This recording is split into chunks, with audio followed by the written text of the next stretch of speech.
Sagrada Familia është një nga mrekullitë më të mëdha arkitekturore të gjitha kohrave. Ajo ka nisur të ndërtohet më shumë se 140 vjet më parë, në vitin 1882, dhe ende vazhdon të punohet me përkushtim dhe pasion. Kjo bazilikë e mrekullueshme është ideuar nga arkitekti vizionar Antoni Gaudi, i cili ja dha formën më të pazakontë dhe më të bukur ndonjëherë, duke shndruar në një nga simbolet më të njohura të Barcelonës dhe të gjithë botës.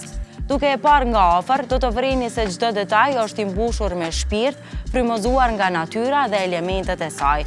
Gaudi e shpiku një stil që thyen çdo rregull të zakonshëm të arkitekturës, duke përdorur linja organike dhe forma që i ngjasojnë bimëve dhe shtazëve. Për më shumë se një shekull, Sagrada Familia ka kaluar nëpër sfida të mëdha, duke përfshirë luftën civile spanjolle, mungesën e financave dhe periudhave të tjera të vështira. Megjithatë, puna nuk është ndalur kurrë. Edhe tani, pas më shumë se 140 vitesh, ndërtimi i saj është gati të përfundojë në vitin 2026.